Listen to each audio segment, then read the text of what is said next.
Hi, I'm Roxanne. It's another great day to be alive. And welcome to the Practical Girl's Guide to Circular Saws. Now, using a circular saw is actually a lot easier than you think. All it takes is a little bit of confidence and some basic know-how. Let's face it, this baby could take appendages off, so safety always comes first when it comes to power tools. My disclaimer here, though, is that I'll do everything I can to make sure you handle this tool as safely as possible, but it's up to you to make sure that you don't take any limbs off. So please, don't be too stupid to stay alive. You're going to need safety glasses to protect your eyes. 1 in 3 industrial accidents involve eyes, so you want to look after them. Pardon the pun. You're going to need earplugs. If you're going to be doing a lot of cutting, you want to make sure you don't damage your ears. Otherwise, you're going to turn into a deaf old fart, right? You're going to need an electrical cord that's grounded to make sure you don't get electrocuted, and a good work surface to hold your work that you're cutting. Oh, and one last thing, for you girls or guys who've got long hair, don't forget to put your hair back. You don't want to get caught in the machinery and take your jewelry off too. That would be a bad thing also. Let's identify the parts. Here's the trigger. This is the upper guard. This is the lower guard. Here's the depth adjustment. Over here is the angle adjustment. This is the base plate, and then right here is the guide slot. Finally, here is the blade lock when you have to change the blade. Let's get a feel for this before you start cutting. A lot of times the noise is intimidating, so just hold the saw, handle it, pull the trigger a couple of times. Feel that power? Oh yeah. Now, we're going to do a rough cut. We're not concerned about it being too precise, but we want to make sure that the depth of the blade is correct. So we're going to put it on the wood. We're going to pull the guard back, and we're going to get the blade up against the wood. Now we're going to loosen the depth adjustment, and we're going to adjust that plate so that it's about 2 3/4. We want to be about 1/4 to 1/2 inch deeper than the wood. That way we're going to avoid any chances of binding or kickback.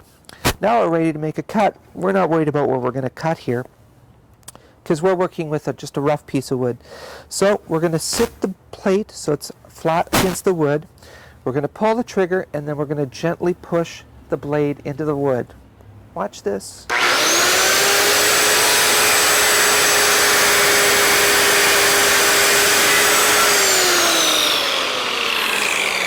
That's simple. You made your first cut. Time to do our first precision cut. You're going to need a square or a ruler or something straight. You need a pencil. Let's get this nice and squarely lined up. There we go. Make sure the depth of the blade is correct. Now, this is a smaller piece of wood, so I'm going to use the guide to get myself into position, but ultimately I'll be looking through here and seeing where the blade is on the line. Pull the trigger and firmly press through.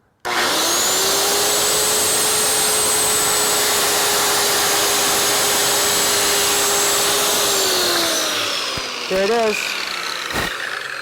Mine and your first precision cut. See, it's not that hard. Now, one of the things you want to make sure of is if it's a longer piece that's hanging out here, you want to have somebody supporting it at that end. Otherwise, as the wood cuts, it's going to fall down like this and it's going to bind with the blade.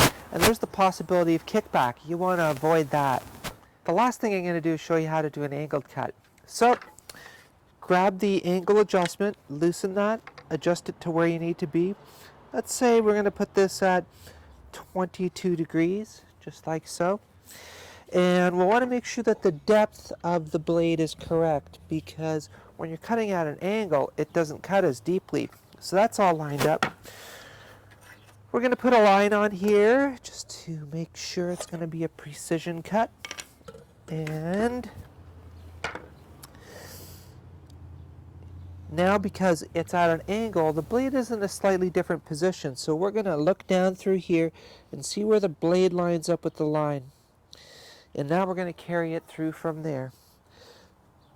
pull the trigger and firmly press through.